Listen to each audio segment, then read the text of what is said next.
Good morning बच्चों, कैसे हैं आप लोग। मुझे उम्मीद है आप लोग बहुत अच्छे होंगे और पढ़ाई बिल्कुल जहर चल रही होगी। आपके सामने प्रेजेंट है आपका बड़ा भाई ओमन। ठीक है, वैसे मेरे से सब छोटे ही होंगे, ठीक है, तुम लोग का बड़ा भाई हूँ मैं, ठीक है। तो आज हम लोग पढ़ने वाले हैं यूरोप में राष्ट्रवाद। बच्चों की भारी भरकम डिमांड थी कि भैया आपसे पढ़ना है सामाजिक विज्ञान। तुम लोगों ने क्लास साइंस को मेरे से पढ़ा, पता नहीं क्या जादू पा गए तुम लोग, है ना, आपसे ही पढ़ना है सामाजिक विज्ञान। तो फिर मैंने पिछले वाले सेशन में आप लोगों को थोड़ा सा पढ़ाया भी था, जो चीजें आपकी नहीं कंप्लीट थी उसको मैंने कंप्लीट करवाया। ठीक है, तो यूरोप में राष्ट्रवाद के उदय के मैंने 3 लेक्चर वहां पर दिए, फुल डिटेल से पूरी कहानी सुनाकर। ठीक है, तो यहां पर आज हम लोग पढ़ने वाले हैं यूरोप में राष्ट्रवाद, और मेरी एक गारंटी है कि इस वीडियो को पूरा देखने के बाद आपको यूरोप में राष्ट्रवाद की जितनी भी चीजें हैं ना वो सारी क्लियर कट होते चलेंगे, सारी चीजें आपको याद होते चलेंगी। ठीक है, आपको फिर अनदर वीडियोस देखने की कोई भी जरूरत नहीं पड़ेगी, आपको सिर्फ और सिर्फ जाके बुक उठा करके पढ़ना है। ठीक है, ठीक है ना। इसके बाद हम लोग यूरोप में राष्ट्रवाद के बाद हम लोग पढ़ेंगे भारत में राष्ट्रवाद का जन्म कैसे हुआ, गांधी जी कैसे आए, नमक तोड़ो आंदोलन क्या है, साइमन कमीशन कब आया, गांधी जी कौन कौन से अधिवेशन किए, पूना पैक्ट क्या होता है। दिमाग भैया पीछे जा पीछे जा पीछे, यूरोप के राष्ट्रवाद में जाओ। हाँ यूरोप में राष्ट्र, हाँ आ गया।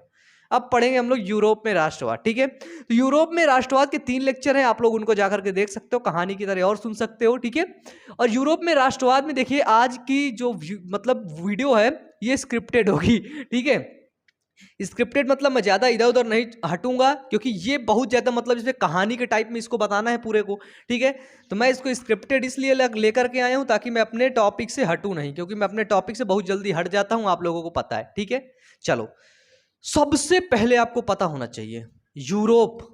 यूरोप क्या है, हम लोग किस महाद्वीप में रहते हैं, हम लोग किस में रहते हैं। अगर पूछा जाए हम तो भारत में रहते हैं।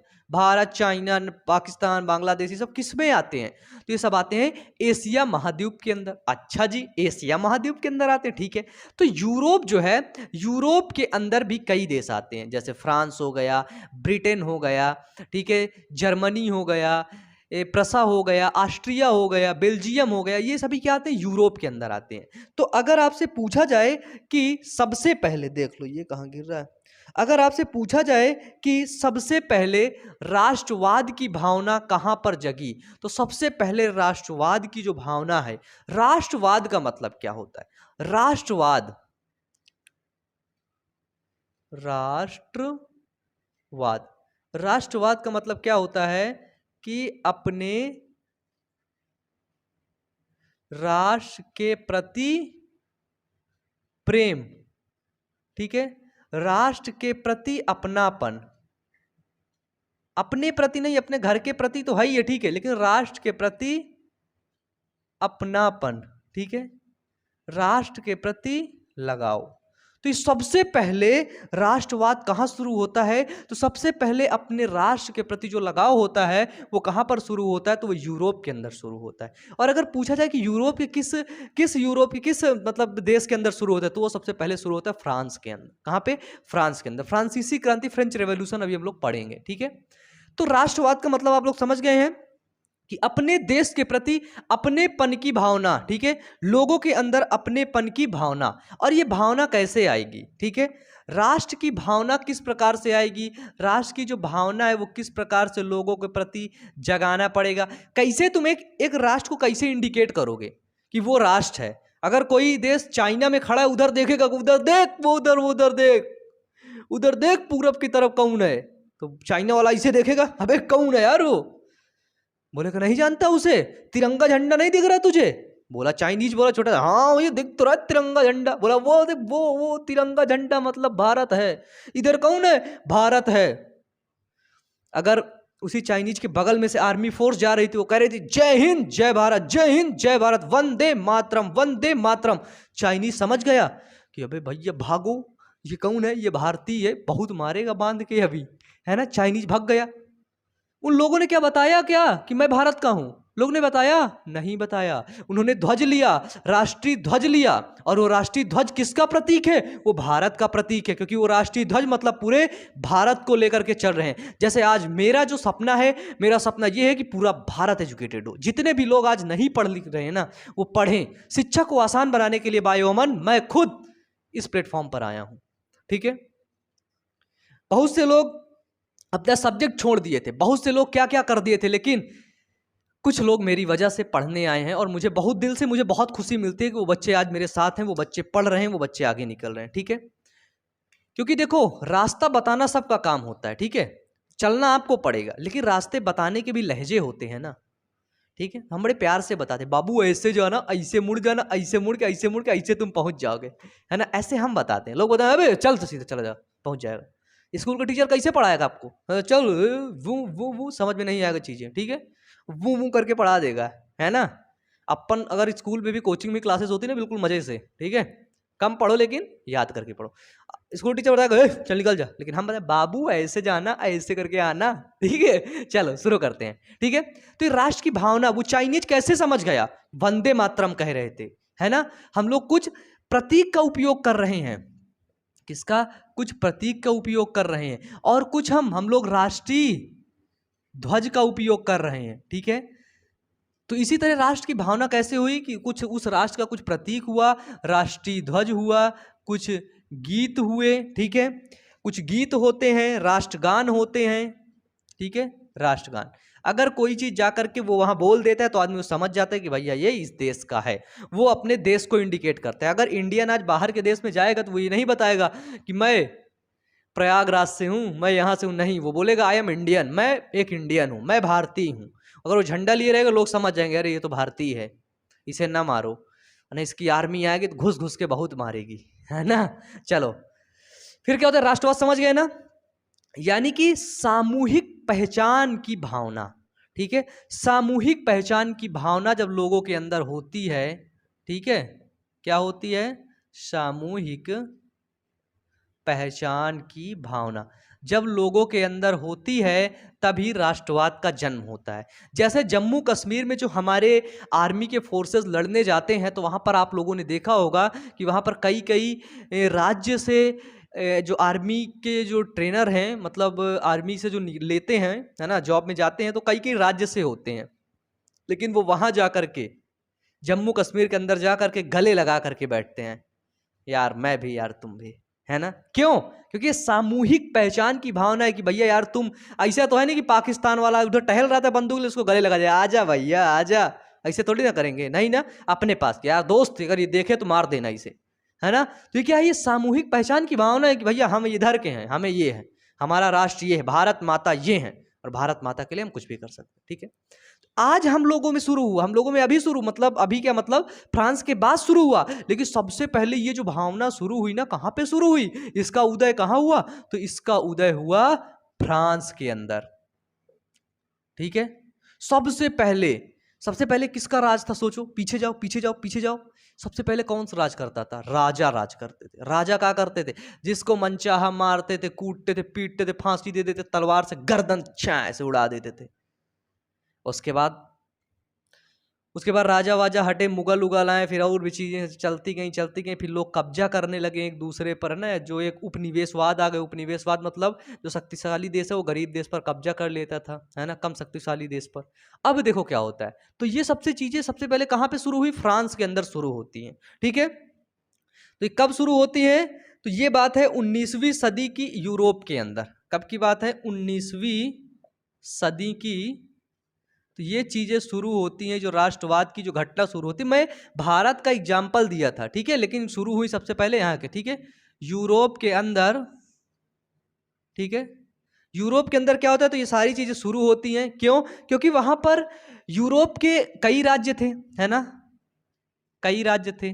तो कई राज्य थे तो वहां के राजा अलग अलग अपना राज करते थे, है ना, राज करते थे। तो वहां के लोग क्या थे, वहां के जो लोग थे, जैसे देखो ये एक राजा है, ठीक है, ये देखो, है ना, ऐसे बना दो कुछ, है ना, ये राजा है। तो इसके जो नीचे यहाँ पे ये जो लोग हैं ना, ये लोग बोलते थे कि अगर राजा की सेवा करोगे तो तुम एक मतलब देश की सेवा कर रहे हो, है ना।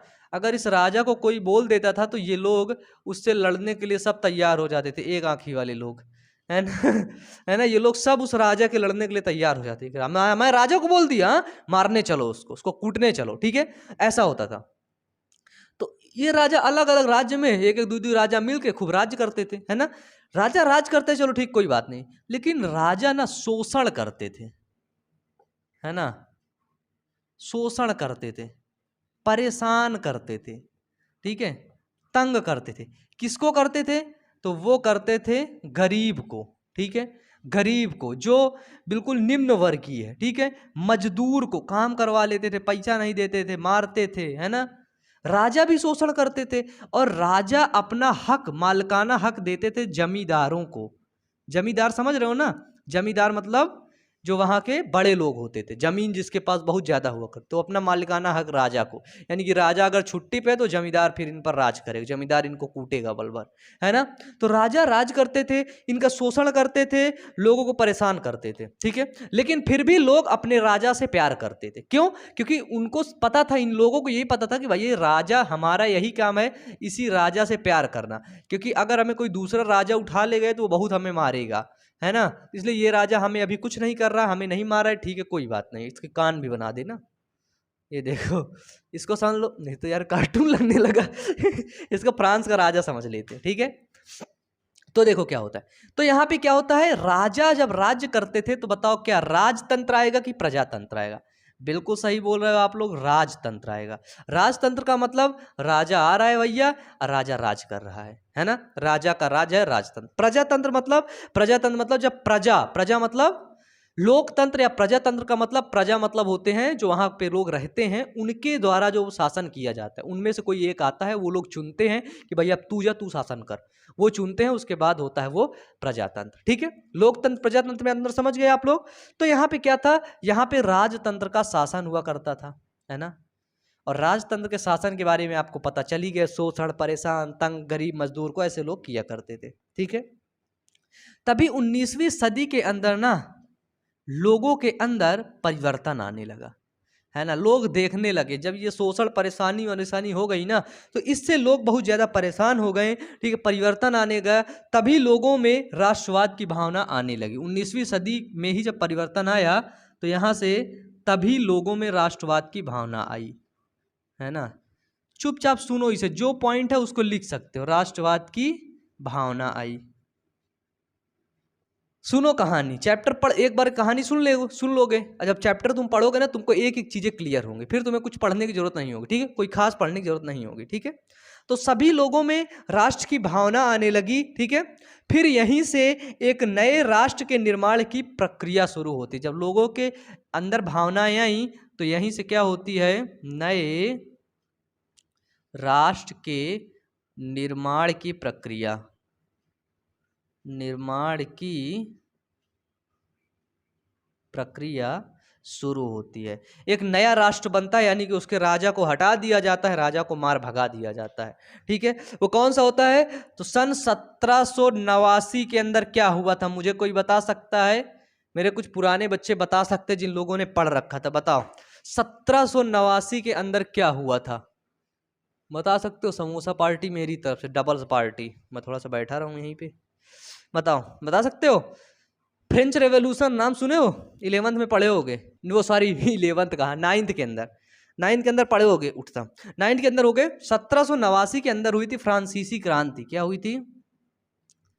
फ्रांसीसी क्रांति। मैं सही बताऊं तो अभी सुबह से मैं 4 लेक्चर ले चुका हूं, क्लास 12th वाले को भी लिया, ठीक है, फिर और भी छोटे छोटे वीडियोस बनाने पड़ते बहुत ज़्यादा। सोचो मैं इस जगह पर खड़े होने पर मुझे थकी लग रही है ना अभी, लेकिन इसे पढ़ते बहुत अच्छे तरीके से, ठीक है। तो 1789 ईस्वी में यही सब प्रक्रिया के दौरान क्या होता है, 1789 के अंदर एक फ्रांसीसी क्रांति होती है। फ्रांसीसी क्रांति में कौन सा उस समय शासक था, तो 1789 के अंदर शासक था लुई 16, है ना, हाँ, लुई 16 शासक था। तो लुई 16 शासक के खिलाफ, है ना, लुई 16 जब अत्याचार कर रहा था तो इसके खिलाफ, है ना, लोग खिलाफ होते हैं, लोग इसका विरोध करते हैं, लोग रोड पर उतर आते हैं, लोग इसको मारने के लिए तैयार हो जाते हैं, ठीक है। तो इस लुईस को हटा करके लोगों ने कहा राजा अब तू हट जा। ये राजा था, लोगों ने बोला राजा अब तू बहुत दुष्टता कर चुका है हमारे ऊपर, अब तुझे हम नहीं करने देंगे। राजा बोला फिर मैं क्या करूं? बोला अब तू हट जा, और नहीं हटेगा तुझे बहुत मारेंगे, मार मार के तुझको बंदर बना देंगे। तो राजा बोला, लुइस को ये लोग हरा भरा देते, तो लुइस हट जाता है, चुपचाप भाग जाता है, जान जाता है नहीं हटेंगे तो फालतू में कूटे जाएंगे, है ना, लठ पड़ेगी हमारे ऊपर। तो ये लोग क्या करते हैं, फ्रांस के लोग उसको हटा करके लोकतंत्र ले आते हैं अपने देश के अंदर, ठीक है। लोकतंत्र, लोकतंत्र मतलब अब जो ये गरीब जनता सुन कहेगी ना वही सुना जाएगा, बस अब समझो लोकतंत्र आता है ना। ये लोग सोचते अब आएगा संविधान लिखेंगे अपना हम, है ना, संविधान लगाएंगे, नियम कानून होगा, अच्छे अच्छे कानून लगाएंगे, किसी के साथ दुर्व्यवहार नहीं करेंगे, गरीब और अमीर को बांट देंगे, ठीक है। तो ये कब की बात है, ये बात है 1791 की बात है, 1791। 1789 के अंदर फ्रांसीसी क्रांति शुरू होती है और 1791 के अंदर इस लुइस को यहाँ से हटाया जाता है और संविधान और लोकतंत्र लाया जाता है, ठीक है। तो 1791 के अंदर लोकतंत्र लाया गया, संविधान लाया गया, लेकिन ये लोकतंत्र और संविधान फिर से एक राजा के द्वारा नियंत्रित किया गया, ठीक है। और वो राजा, यहाँ पे वो लोग जो राजा उठता है, वो राजा इन्हीं के बीच का एक होता है जिसको बोलते हैं, सही कह रहे हो जो नाम सोच रहे हो, नेपोलियन। नेपोलियन नेपोलियन नेपोलियन जिसको हम लोग नेपोलियन बोनापार्ट के नाम से जानते हैं, ठीक है। नेपोलियन को नेपोलियन बोनापार्ट भी कहते हैं, ठीक है। नेपोलियन की अल्पास पर्वत की एक कहानी थी, है ना। नेपोलियन पता है क्या करता है, नेपोलियन बहुत चालाक इंसान था। नेपोलियन जाता है अल्पास पर्वत के अंदर, कोई नहीं गया था, जो जाता था वो मर जाता था, है ना, पता नहीं उसका क्या होता था। लेकिन क्या हुआ कि नेपोलियन पहुंचते पहुंचते पहुंच गया, बोले ये अल्पास क्या है। उसको एडवेंचर करना बहुत पसंद था, पहले से ही वो मतलब सेना में था नेपोलियन, है ना, सेना का प्रमुख था।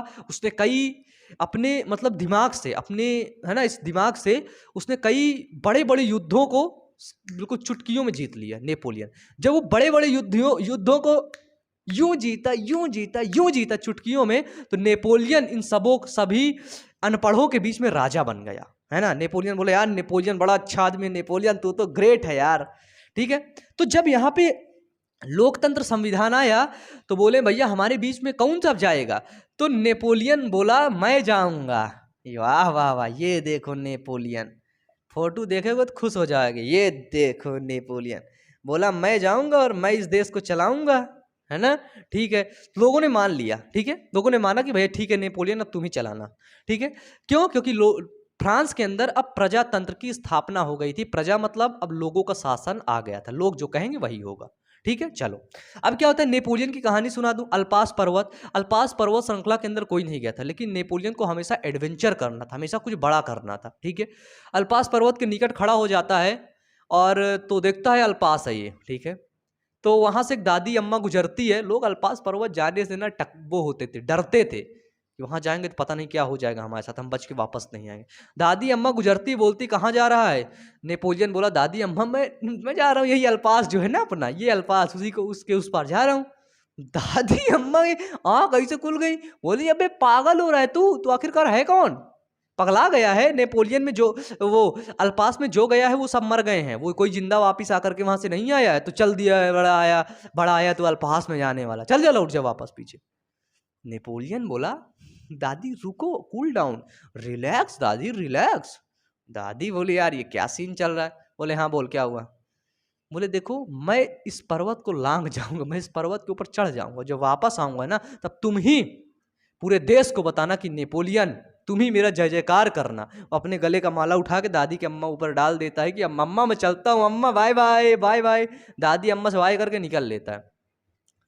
वो तो बढ़ाया आगे घोड़ा अपना तुगड़ुक करके, ना कैसे ऐसे घोड़ा ऐसे चलता है, देखो मैं बताऊं, ऐसे करके, ऐसे ऐसे तुगड़ुक करके बढ़ाया, तुगड़ुक बढ़ाओ, तुम लोग भी करो, ऐसे करो, तुगड़ुक करके बढ़ाया। लेकिन उसके पीछे वाले घोड़े सब रुक गए।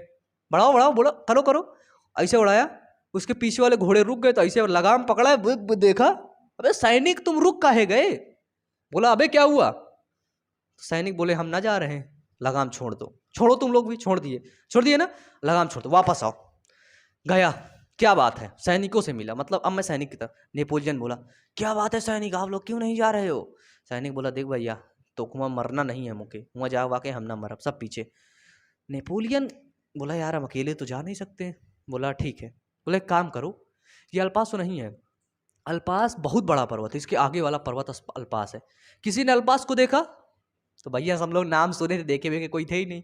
बोले नहीं। तो बोले काम करो, जब अल्पास दिखेगा तो मैं आपको बता दूंगा वहीं पे, ठीक है, अगर तुम्हारा मन हो तो जाना, ना मन हो तो ना जाना। तो सैनिकों को लगा कि हाँ यार ये भी बात सही कह रहा है नेपोलियन भाई, जब दिखेगा बता देगा, हमारा मन नहीं होगा तो हम नहीं जाएंगे, चुपचाप वापिस आ जाएंगे। बोला ठीक है। सब लोगों ने मान लिया, हाँ ठीक है, हाँ ठीक है, चलो ठीक है, खत्म। अब क्या होता है, नेपोलियन ले जाता है उनको, अल्पास अल्पास चढ़ा डालता है।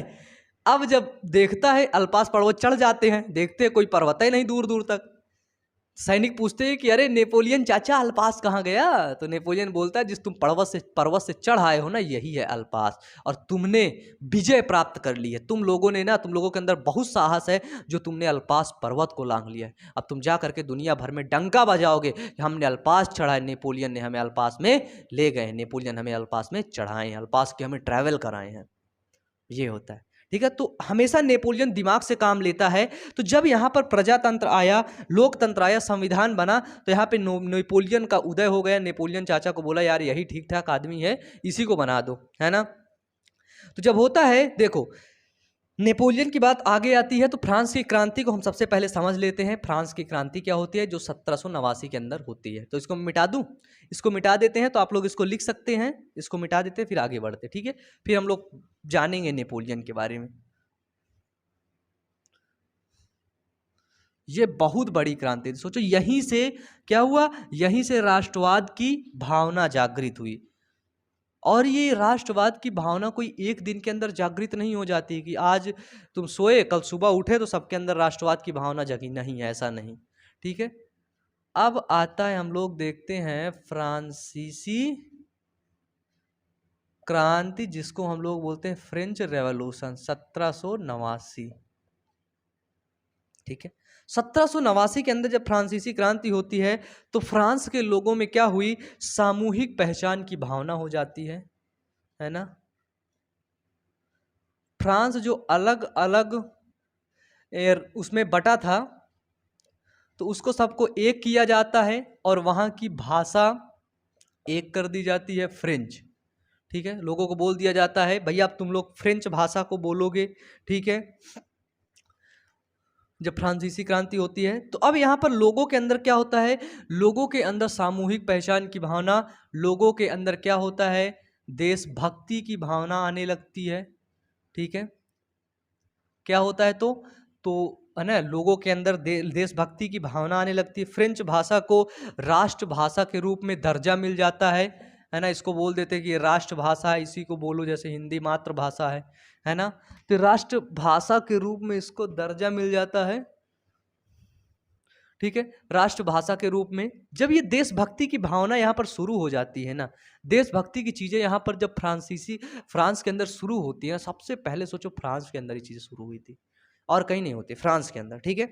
तब यहाँ पर क्या देखा गया कि जो फ्रांस था, तो फ्रांस तो विजय प्राप्त कर लिया था फ्रांसीसी क्रांति के दौरान, लेकिन फ्रांस सोचता है कि भैया जो यूरोप में और देश हैं, ठीक है, यूरोप के जो अन्य देश हैं उनको भी मैं क्या करूं, उनको भी मैं आज़ाद करवाऊं, उनको भी मैं राजाओं से आज़ाद दिलवाऊं, ठीक है।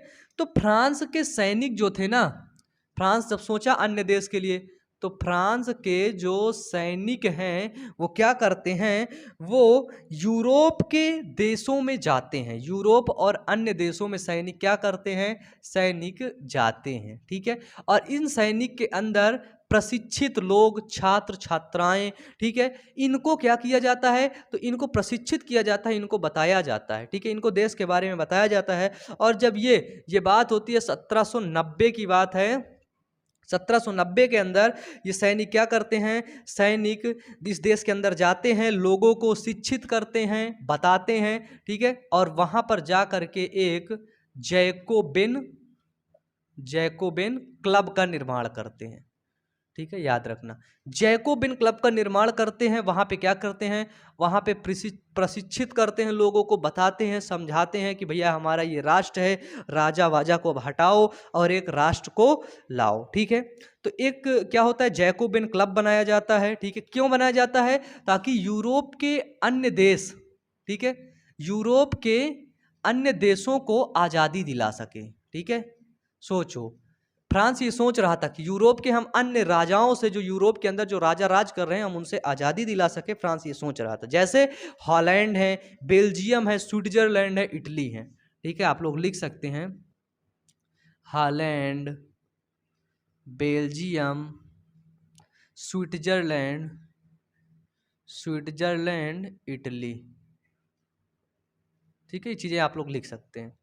ठीक है, तो क्या होता है, जैकोबिन क्लब होता है, हॉलैंड, बेल्जियम, स्विट्जरलैंड, इटली, ये सारी चीज़ें के अंदर जाते हैं। वो लोग सोचते हैं कि भैया अब इनका वो हो जाए सही से। ठीक है, तो इसी दौरान क्या होता है, नेपोलियन, मतलब जब वो होता है, यहाँ का राजतंत्र आ जाता है, सॉरी प्रजातंत्र, है ना, लोकतंत्र आ जाता है, प्रजातंत्र आ जाता है।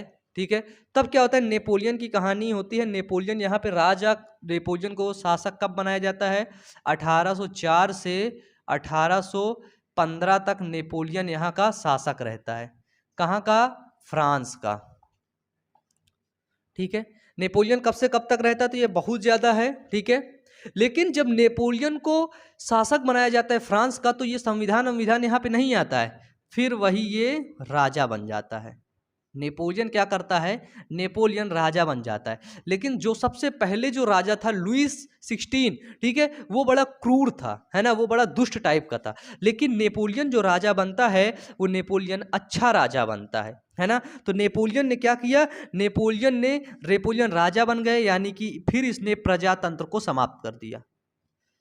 ठीक है, नेपोलियन प्रजातंत्र को समाप्त कर देता है, बिल्कुल से प्रजा वर्जा कुछ नहीं। लेकिन नेपोलियन क्रूर नहीं था। नेपोलियन क्या किया, नेपोलियन सभी लोगों को समान कर दिया, अमीर गरीब सभी को समान कर दिया नेपोलियन। ठीक है, ये चीज बहुत अच्छी थी कि नेपोलियन ने क्या किया, सभी लोग को समान कर दिया, है ना। यानी कि जो अमीर हैं, जो गरीब हैं, जिनको अमीरों को कुछ ज़्यादा फैसिलिटी मिलती थी, तो अब उनकी फैसिलिटी को गरीबों में बांटा गया कि भैया गरीब को भी मिलेगी ये फैसिलिटी और अमीर को भी मिलेगी। ठीक है, ऐसा नहीं कि अमीर अमीर मिलेगी। यानी कि नेपोलियन ने राजा की तरह राज किया, लेकिन उसने प्रताड़ित लोगों को कम किया, लोगों को शोषण कम किया, गरीबों का शोषण कम किया। क्यों, क्योंकि गरीबों को उसने ज़्यादा ध्यान दिया। ठीक है, फिर क्या किया, नेपोलियन अपनी नागरिक संहिता लाता है। ठीक है, नागरिक संहिता, जिसको हम लोग नेपोलियन संहिता के नाम से जानते हैं, सिविल कोड के नाम से जानते हैं। ठीक है, जिसको हम लोग नेपोलियन संहिता भी बोलते हैं। ठीक है, तो नेपोलियन संहिता के अंदर क्या होती, कभी टाइम मिले तो पढ़ना। नेपोलियन संहिता के अंदर क्या होती, जब नेपोलियन शासक बना था, तब वो जो जो बदलाव किया था, ठीक है, वो बदलाव दिखाया जाता है कि भैया ये बदलाव नेपोलियन ने किया है इस देश के अंदर। ठीक है, फ्रांस के अंदर ये बदलाव नेपोलियन करता है। ठीक है, तो ये होती है नेपोलियन संहिता। और ये कब आती है नेपोलियन संहिता, ये 1804 ईस्वी में ही इस चीज को लगाया जाता है। जब नेपोलियन शासन में आता है, तुरंत बदलाव शुरू कर देता है। ठीक है, अब भैया मुझे भी बदलना पड़ेगा, कैसे, क्योंकि मुझे पानी पीना है, मैं पानी पी लेता हूँ, फिर हम लोग शुरू करते हैं। ठीक है, चलो।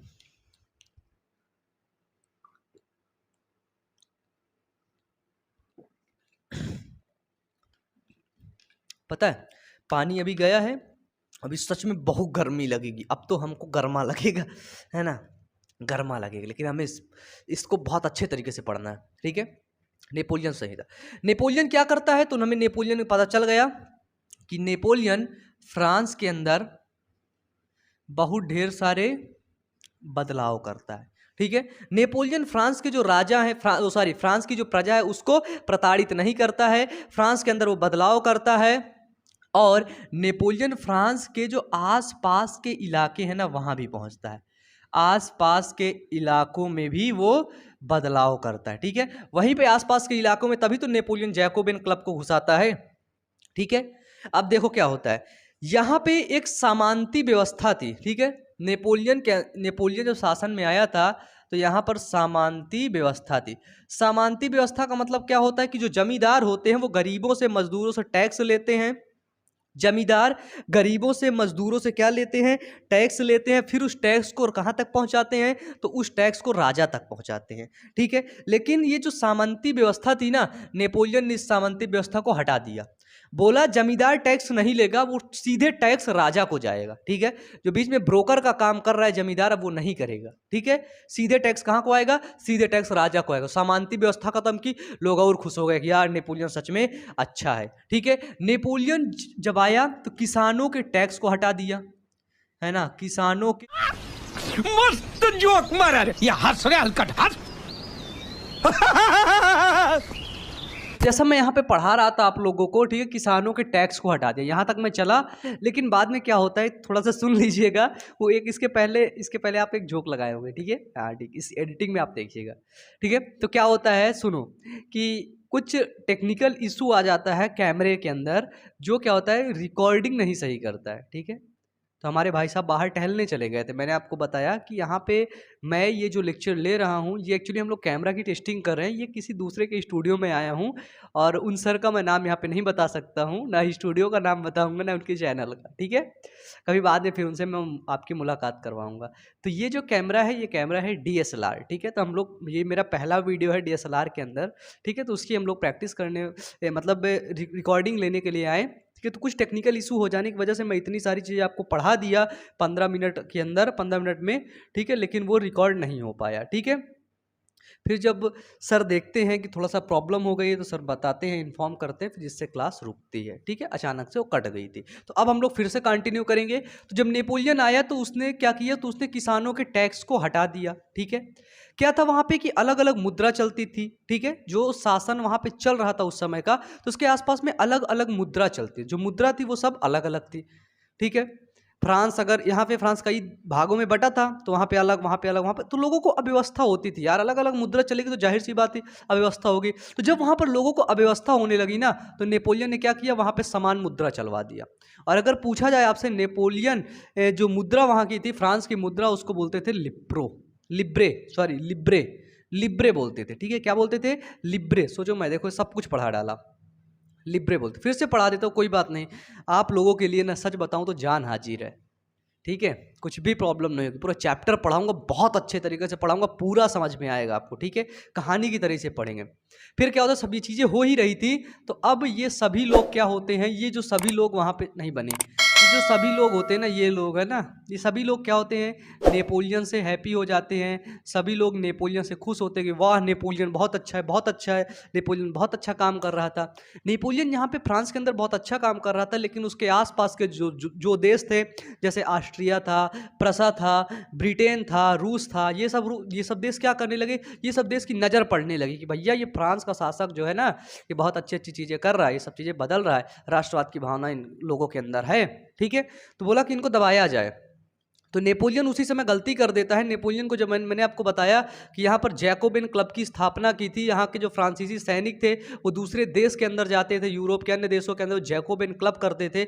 जैकोबिन क्लब के अंदर क्या किया जाता, लोगों को रखा जाता था, एक ये सेना टाइप की थी। ठीक है, जैकोबिन क्लब मतलब एक वो क्रांतिकारी उठाया जाता था अंदर से। ठीक है, तो वहाँ पर क्या किया गया कि सैनिकों को, दूसरे देश के लोगों को जैकोबिन क्लब के अंदर जबरन भर्ती करवाना शुरू कर दिया। ये कौन शुरू करता है, तो ये हमारे नेपोलियन चाचा जी शुरू करते हैं। ठीक है, नेपोलियन चाचा शुरू करते हैं, जैकोबिन क्लब में फिर से भर्ती करवाते हैं। तो ये होती है नेपोलियन की गलती। और दूसरे देश के जो आसपास के इलाके के जो लोग थे ना, अब वो करने लगे नेपोलियन का विरोध। पहले वो बोलते थे नहीं नेपोलियन चाचा हमारा है, नेपोलियन चाचा बहुत अच्छा है, लेकिन आज की डेट में अब वो करने लगते हैं नेपोलियन को विरोध।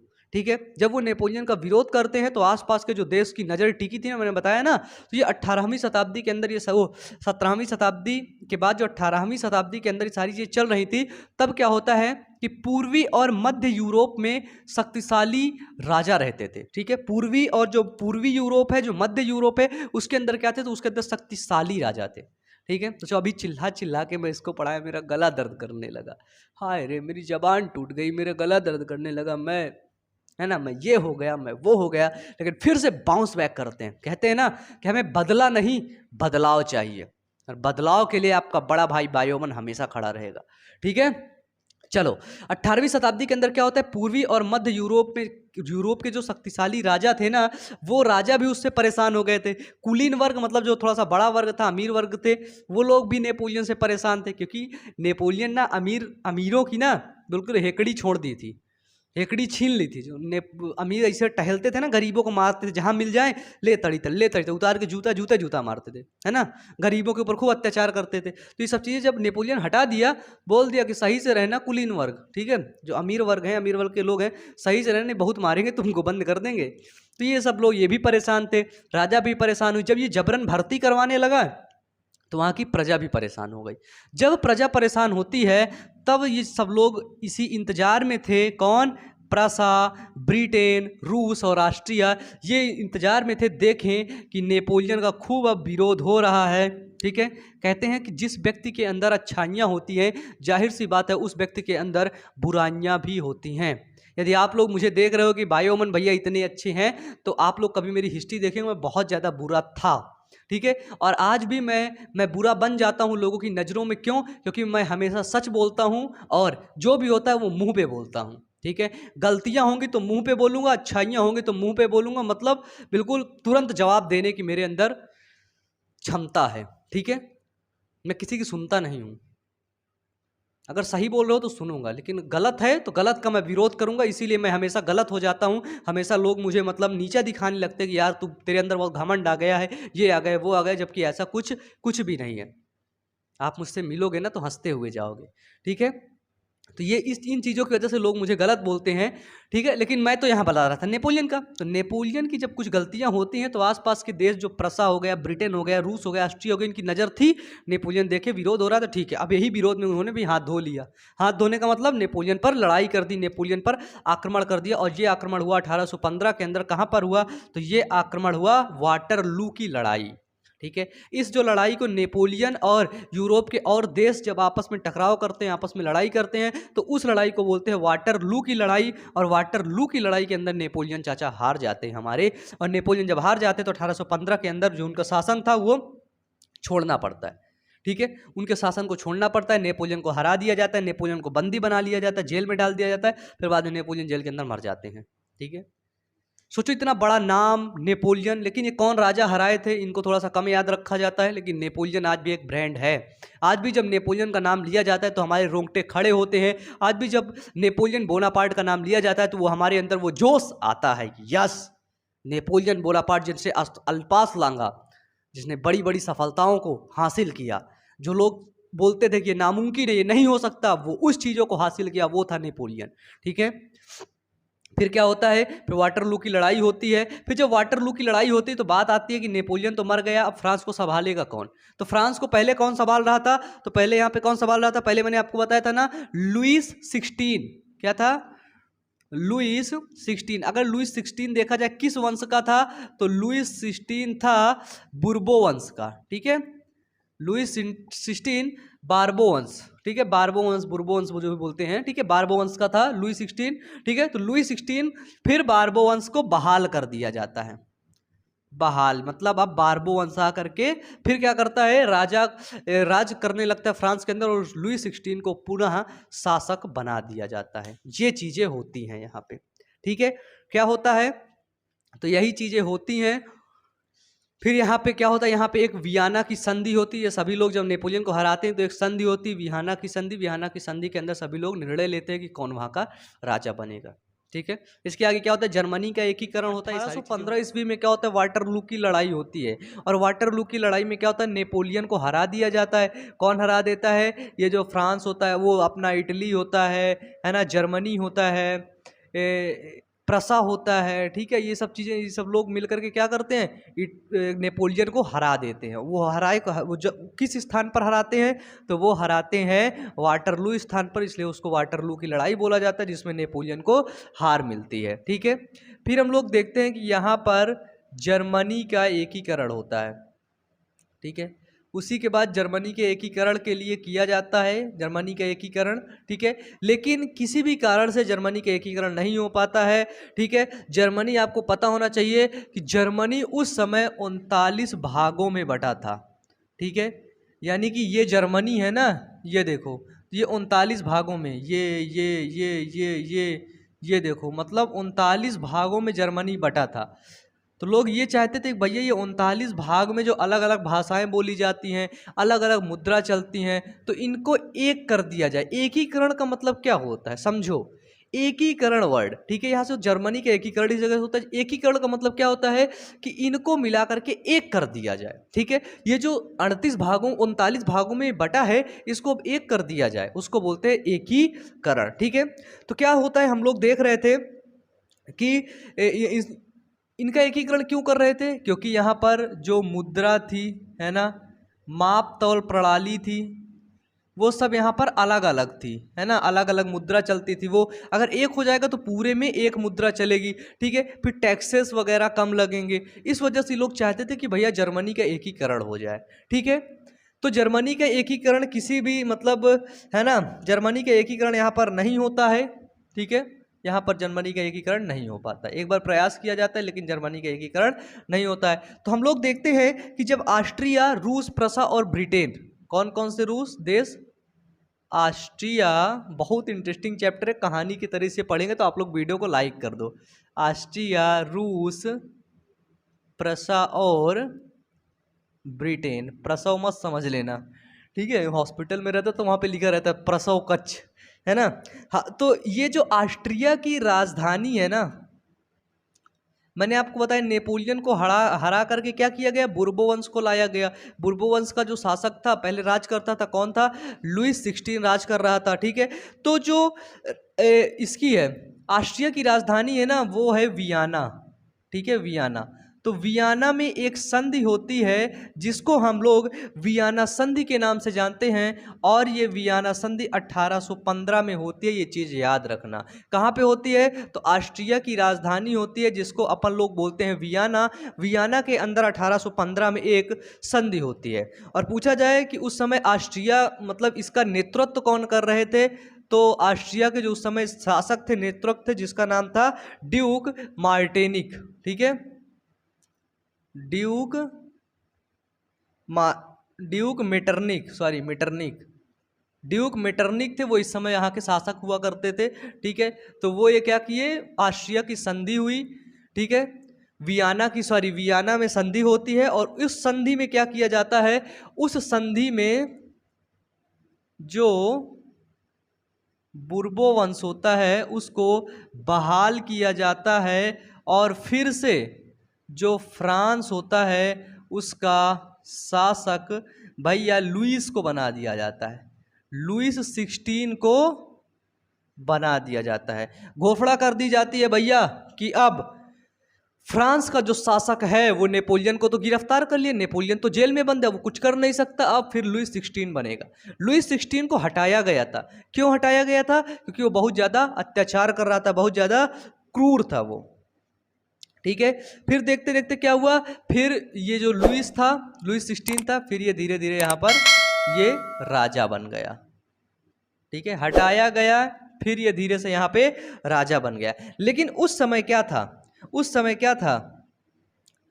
समय ये जो राष्ट्रवाद की भावना है ना, उस समय जो राष्ट्रवाद की भावना है ना, वो सभी लोगों में फैल चुकी थी, ठीक है। उस समय जो राष्ट्रवाद की भावना है ना, सभी यूरोपीय लोगों में फैल चुकी थी, ठीक है। भले फ्रांस को फिर से दबा दिया गया, लेकिन राष्ट्रवाद की भावना सभी यूरोपीय देशों में अब फैल चुकी थी। जितने भी यूरोपीय देश आसपास के थे वहाँ पर ये राष्ट्र की भावना फैली, ठीक है। जब देखो, जब ये भावना वहाँ पे, जब ये राष्ट्र की भावना फैलती है तो वहाँ पे ये देखने को मिलता है कि जो मार्टेनिक है, मेटरनिक एक बात बोलते हैं कि जब फ्रांस छींकता है तो बाकी यूरोपीय देशों को सर्दी और जुकाम हो जाती है। क्यों, क्योंकि फ्रांस बहुत ज़्यादा मजबूत था, ताकतवर था उस समय, ठीक है। अब देखो क्या होता है, अब एक देश आता है जिसको बोलते हैं ग्रीस यानी कि यूनान, ठीक है। एक देश होता है जिसको बोलते हैं ग्रीस, ठीक है, यूनान। अब ये देखो शुरू कहाँ से होता है, यूनान के अंदर, है ना। यूनान कहाँ पे आता है, तो यूनान आता है यूरोप के अंदर। तो यूनान पर क्या होता है, ऑटोमान साम्राज्य ने इनको गुलाम बना लेता है, ठीक है। कौन से, तो यूनान को ऑटोमान साम्राज्य जो है ये एक तुर्की है ना। तुर्की मतलब यहाँ पर किसकी संख्या हो गई, तो यहाँ पर मुसलमानों की संख्या अधिक हो गई, ठीक है। ये अपना वर्चस्व दिखाने लगे, ठीक है। तो ऑटोमान साम्राज्य जिसको बोलते तुर्की ने इनको गुलाम बना लिया, ठीक है। गुलाम किया। किसको? यूनान के लोगों को। ठीक है, यूनान कहाँ पे पड़ता है? यूरोप में ही पड़ता है यूनान। ठीक है, तो ऑटोमान तुर्की ने इनको गुलाम बनाया और वो कब बनाते हैं? 1821 ईस्वी में बनाते हैं, ये चीज़ याद रखना। ठीक है, 1821 ईस्वी में ऑटोमान तुर्की ने यूरोप के अंदर इनको गुलाम बना लेते हैं। और आपको बता दें यूनान के अंदर अधिकतर लोग हैं ईसाई लोग। ठीक है, तो ईसाई लोग इनके खिलाफ आंदोलन करते हैं, इनसे लड़ाई करते हैं। ठीक है, ईसाई लोग इनका विरोध करते हैं, यानी कि यूनानी क्या करते हैं? तो यूनानी सभी मिलकर के विरोध करते। क्यों? क्योंकि उनको पता हो गया था भैया राष्ट्रवाद नाम की कोई चीज़ है। ठीक है, राष्ट्रवाद का जन्म फ्रांस में हुआ था, वो आज की डेट में नहीं हो रहा है, तो कोई बात नहीं, लेकिन हम इसको शुरू करेंगे।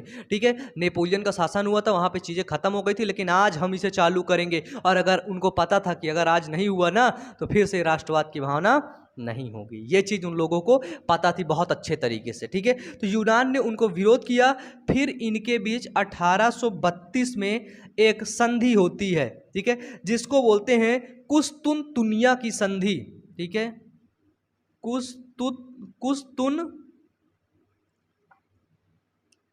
कुस्तुनतुनिया।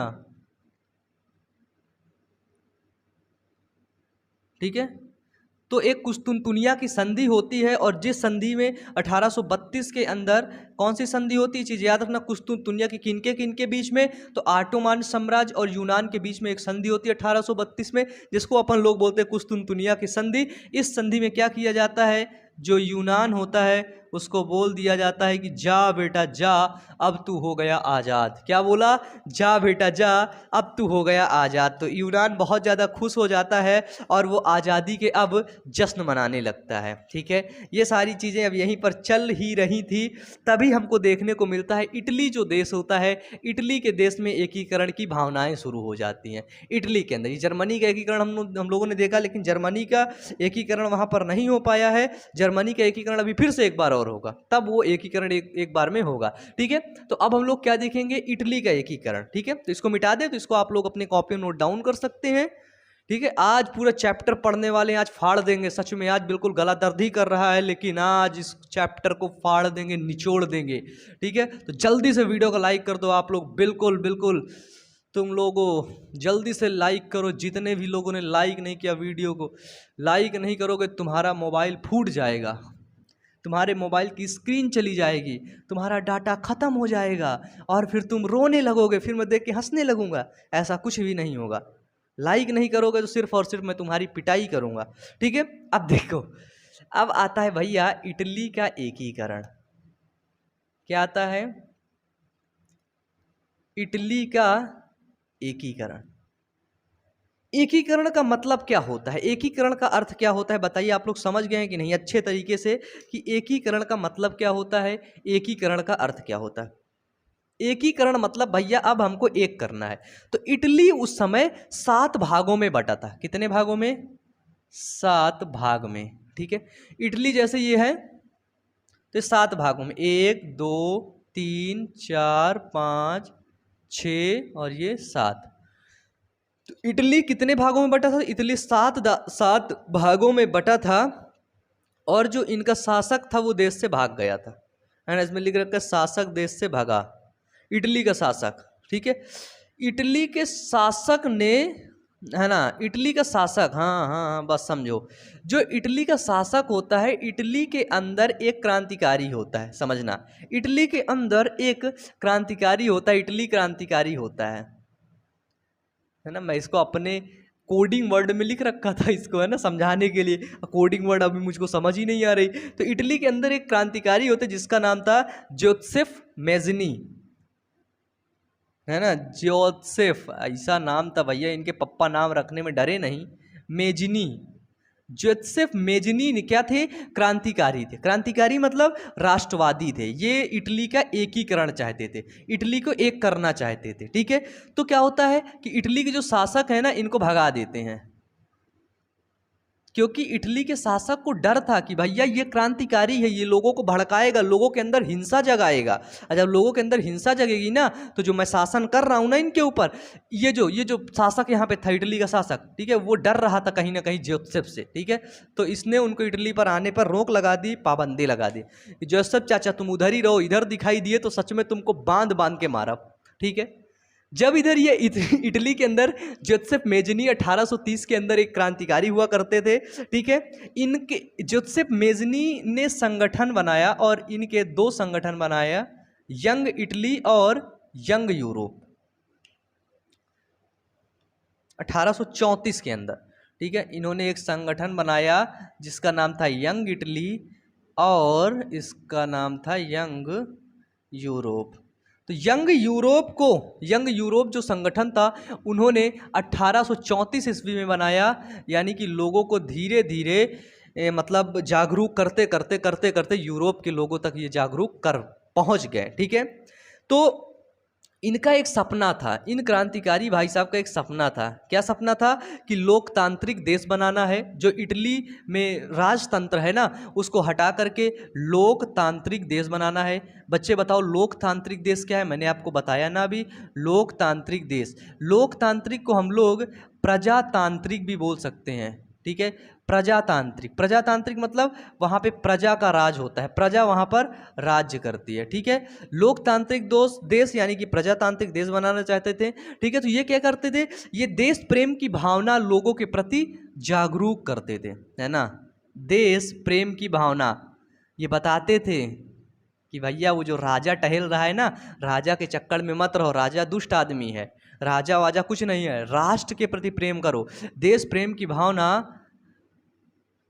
लोगों में जगाते थे, लोगों के अंदर अपने देश के प्रति कट्टर होने के लिए बताते थे कि भैया ये हमारा देश है, इटली हमारा देश है, हम जहाँ रह रहे हैं ये पूरे को हम एक करेंगे, इसका एकीकरण करेंगे और इसके सभी को हटाएंगे, इटली को एक बनाएंगे, और जब एक होगा तभी मजबूत होगा। अगर कहते हैं ना जब जब घर टूटता है पड़ोसी आकर के लूटता है, ठीक है। तो अगर घर टूटेगा भैया तो लूटेगा, अगर आपका घर भी अगर टूटेगा तो पड़ोसी आकर के आपके ईंटें लूट ले जाएगा, आपके ईंटें भर ले जाएगा। सच में जब मेरा घर टूटा था तो जो आसपास के लोग थे, मेरे घर के आधा सामान वो लोग परचेज कर ले गए थे, मतलब बाई कर ले गए, सामान वो लोग खरीद ले गए थे।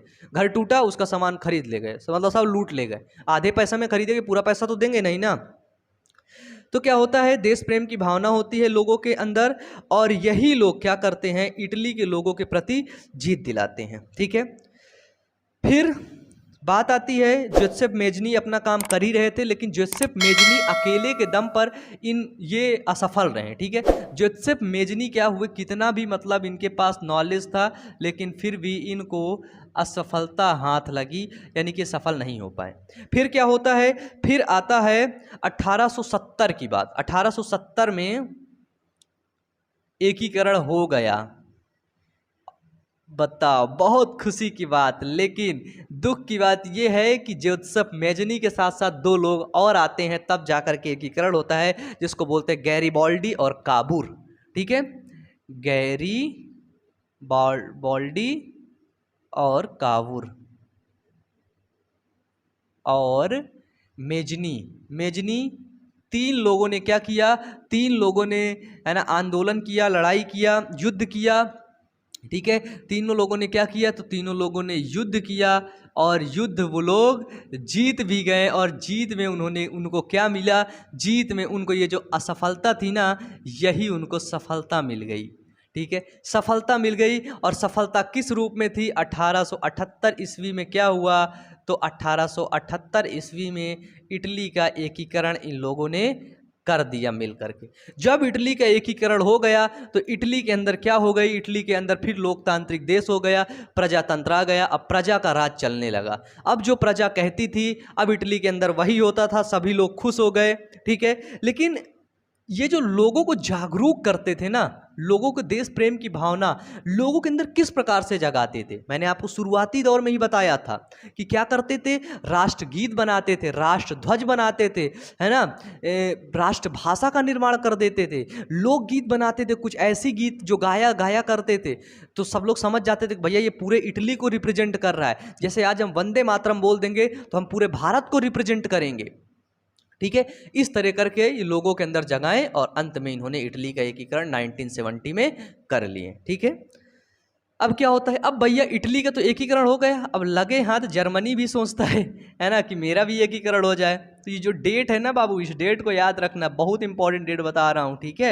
और जितने भी बच्चे अभी तक कंजूसी करके मेरे वीडियो को लाइक नहीं किए ना, उतने बच्चे लाइक कर दो, नहीं मैं अब रोने जा रहा हूँ, अब मैं रोऊंगा पक्का। तुम लोग वीडियो को लाइक वाइक नहीं करते हो, है ना, सच में तुम लोग लाइक नहीं करते यार। तुम्हारे लिए पता है कितना मेहनत करता हूँ, पता है। अभी अभी मैं टाइम बता दूँ ना, तुम लोग सच में, तुम्हें मैं झूठ नहीं दिखा रहा हूँ, ये देख लो, तुम मेरी वॉच में टाइम देख सकते हो। पता है कितना बज रहा है? 3 बज रहे हैं, सुबह के 3 बज रहे। 3 बज के कितना मिनट हो रहा है? 3:25 होने को है।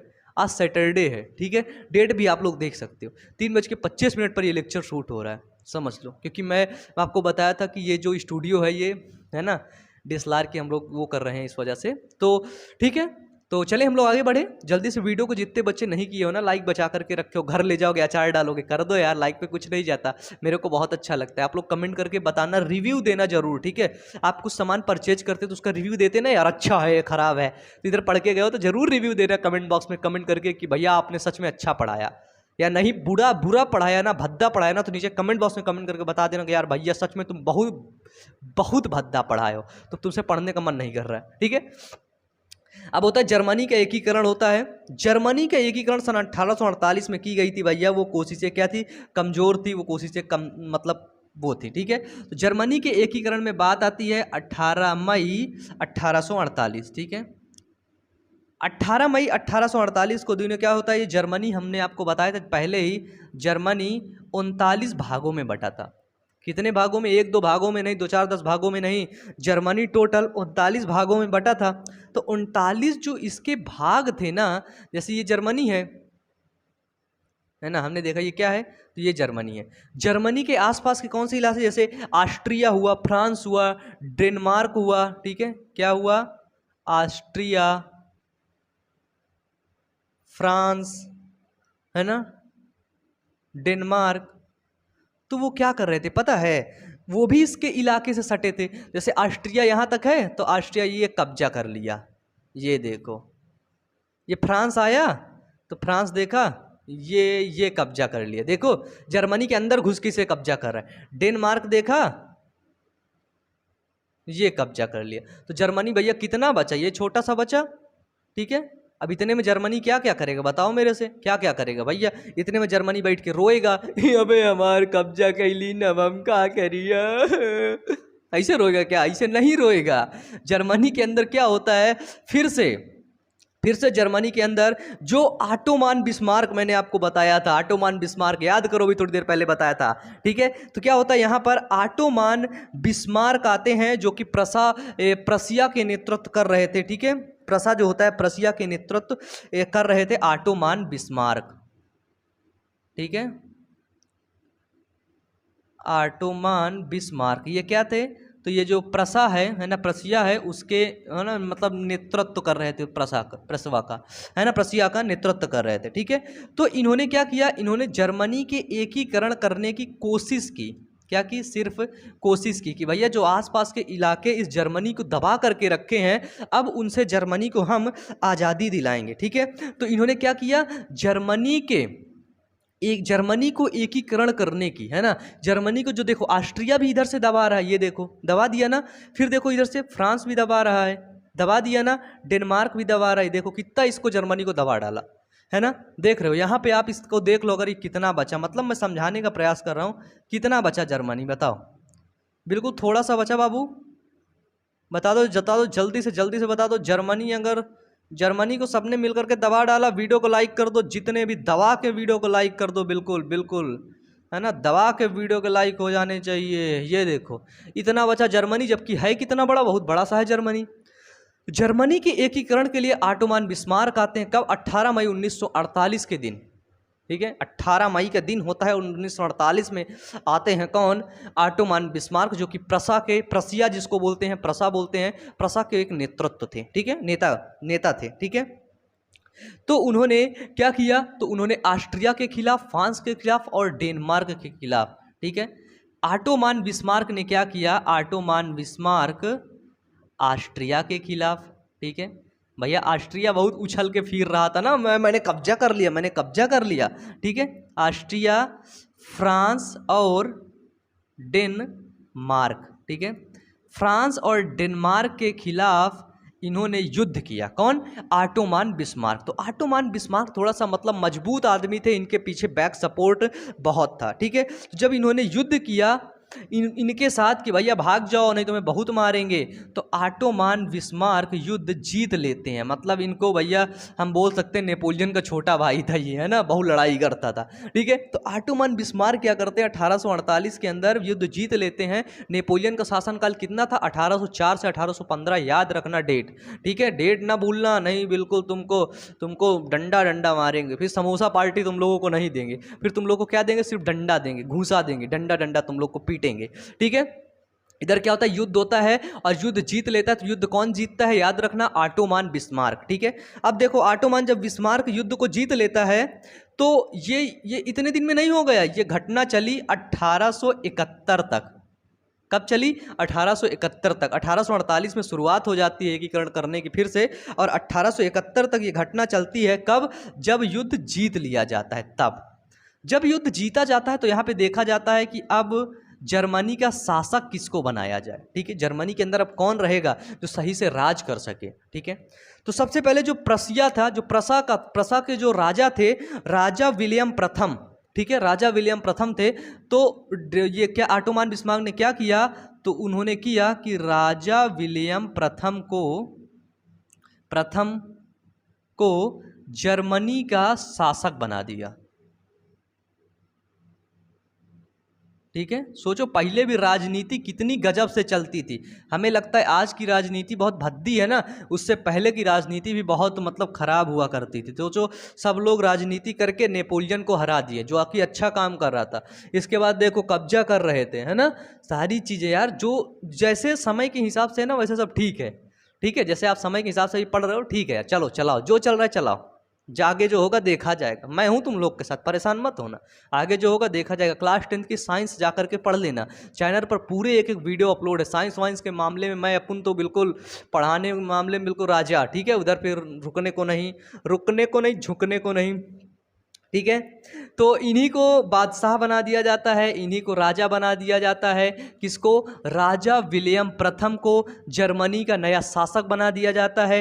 तो राजा विलियम प्रथम कब क्या करते हैं?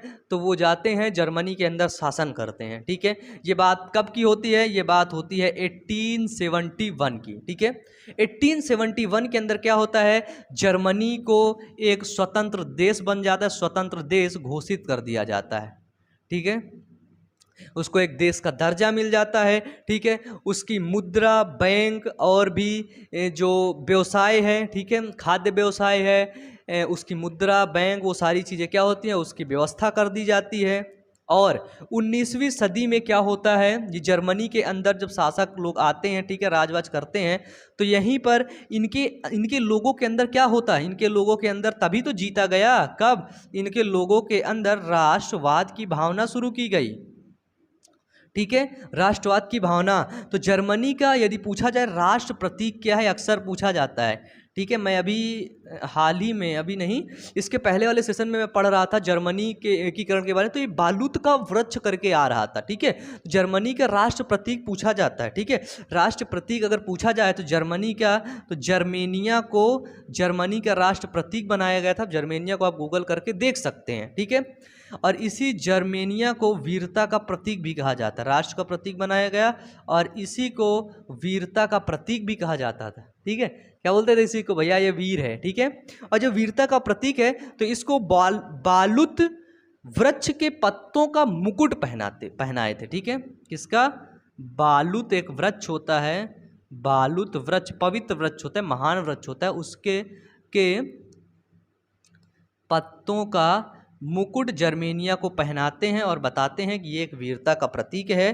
ठीक है, तो इससे क्या होती है, ये सब चीज़ें होती हैं, तो इससे सारी चीज़ें होती हैं कि राष्ट्रवाद की भावना उत्पन्न होती है। लोगों के अंदर क्या होता है, तो लोगों के अंदर राष्ट्रवाद की भावना उत्पन्न होती है। लोग अब अंदर से बिल्कुल खुश हो जाते हैं कि यार ये अब हमारा देश है, पूरा जर्मनी के लिए लड़ेंगे, अब अपने एरिया के लिए नहीं लड़ेंगे। कि जैसे लड़ाई होती है तो हम लोग अपने एरिया के लिए लड़ते हैं, भैया हमारी कॉलोनी अच्छी कर दो, वो कहेगा हमारी कॉलोनी अच्छी कर दो, है ना।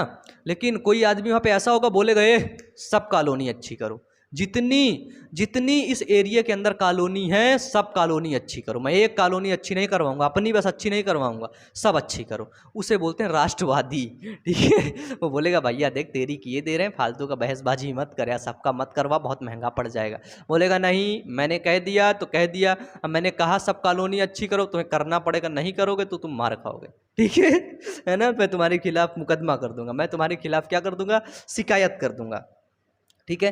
तो यही सारी चीज़ें यहाँ पर चल रही थी।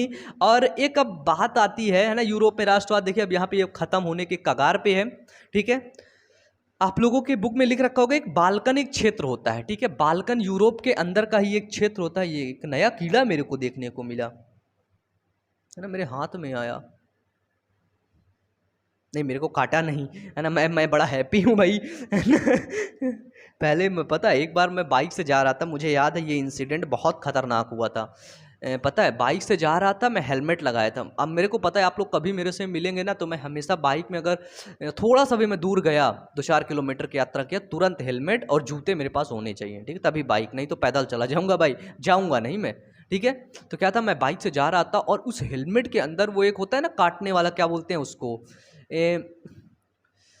क्या बोलते हैं काटने वाला, खटमल टाइप जो होता है वो पीला पीला होता है, शहद वहद दिया करता, मधुमक्खी टाइप, मधुमक्खी से एक बड़ी प्रजाति का होता है ना, येलो कलर का होता है, बहुत खतरनाक। वो आता है भाई साहब, जहाँ पे से काट लेता है मेरे, अब काट लेता, शीशा बंद रहता, घुस जाता है अंदर ही, अंदर खूब मेरे को काट लेता है। अब सोचिए यहाँ काटता है यहाँ काटता है, थोड़ी देर बाद देखते देखते करीब 2 मिनट, हाँ 2 मिनट की रास्ता, 2 मिनट क्या बोलूँ मैं, 1 मिनट बोलूँ, मात्र 200 मीटर की रास्ता थी, लेकिन उसने इतना ज़्यादा अपना मतलब पॉइजनस विष था, इतना ज़्यादा वो कर दिया, पूरा ये फूलने लगा। अब मेरी आँखें ढकने लगी, आँखें बिल्कुल ढकने लगी, खुली नहीं रही है, एक आँख खुल रही थी, खुली। किसी तरह बाइक ड्राइव करके मैं मेडिकल शॉप पे पहुंचा, वहाँ पे बताया ऐसा ऐसा हुआ, तो मेरे को मतलब एविल होता है ना, एविल इंजेक्शन, वो मेडिसिन वगैरह, फिर उन्होंने जो भी मेडिसिन मेरे को दिया मैंने खाया, थोड़ी देर बैठा वहाँ पे, रिलैक्स हुआ, फ़ोन किया, भाई कहाँ पे हो यार तुम लोग, इधर मेरे से पंगा हो गया उससे। बोले किससे पंगा हो गया, मैंने बोला इससे हो गया। अरे पागल उससे लड़ाई किया, मैं बोला यार मैं लड़ाई नहीं किया, देख लो कीड़ा पिला गया। मैं बोला यार मैं लड़ाई नहीं की, वो मेरे को आके काट ली है, ठीक है। फिर वो लोग आते हैं मेरे साथ, दोस्त लोग मेरे, फिर मुझे घर छोड़ देते हैं, है ना, फिर मुझे वो लोग घर ड्रॉप करते हैं, फिर वो लोग अपना चले जाते हैं। फिर करीब मैं 2 दिन में रेस्ट करता था, ये बहुत पुरानी बात है, ये करीब पता है ये 1-1.5 साल पुरानी, 1.5-2 साल पुरानी बात है ये, लेकिन बहुत खतरनाक थी ये। पता है एक बीच क्या हुआ था, मैं बताऊं सच में, बचपन की बातें याद आ रही हैं, उसी साल पुरानी। उस बीच मतलब पता नहीं क्या होता था, कहीं भी मैं घूमते टहलते जाऊं तो मेरे को वही जो मधुमक्खी टाइप में होती है ना, छोटी मधुमक्खी, वो मेरे को काट जरूर लेती थी हमेशा। मतलब मधुमक्खी का सेंटर रहता था, मधुमक्खी ऐसे ढूंढती रहती थी, अबे अमन, बायो अमन किधर है, बायो अमन भैया, ऐसे बोलती थी, बायो अमन भैया किधर है तू, किधर है, इधर देखेगा ऐसे चूस काट लेगी। मैं फूला हुआ ले घूमता रहूँगा, बोलेगा क्या होगा, लोग पूछते क्या हो गया, मैंने बोला मधुमक्खी ने काट लिया मेरे को फिर से, है ना। वो इंसिडेंट बहुत खतरनाक हुआ करता था। धीरे धीरे करके क्या होता है पता है, बॉडी भी मेरी एडजस्ट कर ले गई, काट लो अब काट लो, काटो, अरे नहीं काटना डर जाएंगे, ठीक है। तो ये देखो एक क्षेत्र है बाल्कन, ठीक है, क्या है बाल्कन। चलो शुरू करते हैं, पढ़ लेते हैं, नौटंकी नहीं करते हैं, है ना। मतलब नौटंकी नहीं करते, तुम लोग को ऐसे समझाए ना तो समझ में ना आए, ऐसे बंदर की तरह ऐसे बैठे रहो, बोलोगे यार डिस्टर्ब कर रहा है, कुछ समझ ही नहीं आ रहा। तो एक बाल्कन क्षेत्र होता है, तो बाल्कन क्षेत्र में कुछ तनाव होता है, ठीक है, और इस तनाव के कारण इस क्षेत्र में कई युद्ध होते हैं, बाल्कन क्षेत्र के अंदर कई युद्ध होते हैं, और उससे भी शांति नहीं मिलती है, ठीक है। तो 1919 में यही बाल्कन क्षेत्र के अंदर 1919 के अंदर प्रथम विश्व युद्ध की शुरुआत हो जाती है। और जब प्रथम विश्व युद्ध होता है, द्वितीय विश्व युद्ध होता है, आर्थिक मंदी, वैश्विक मंदी आती है, ठीक है। फिर हम उसको भारत में राष्ट्रवाद जब आएगा उसको हम लोग उसमें बिल्कुल डिटेल से पढ़ेंगे, बहुत अच्छे तरीके से पढ़ेंगे, ठीक है। तो आज फाइनली आपका यूरोप में राष्ट्रवाद खत्म होता है, ठीक है। नीचे कमेंट बॉक्स में कमेंट करके बताना कि ये वीडियो कैसा लगा, वीडियो अच्छा लगा हो तो वीडियो को लाइक करके चैनल को सब्सक्राइब कर देना, ठीक है यार, एक लाइक कर देना, सभी लोगों एक लाइक कर देना, ठीक है। चलो अगर मुझसे बात करनी है तो आप लोग इंस्टाग्राम में जा करके मैसेज कर देना, नीचे कमेंट बॉक्स में आप लोग कमेंट करना, कमेंटों के आपका रिप्लाई मिलेगा, ठीक है। और भी हमारे जो चैनल्स हैं वहाँ पर आप जा करके वीडियोस को देख सकते हैं, ठीक है। आज के लिए इतना ही, मिलते हैं नेक्स्ट वीडियो में, तब तक के लिए पढ़ते रहिए, मेहनत करते रहिए, wish you all the best, thank you. Bio woman point का मुख्य उद्देश्य शिक्षा को आसान बनाना है, जिसके कारण से अधिक बच्चे पढ़ाई की तरफ आकर्षित हों और अपने भविष्य को उज्जवल बनाएं।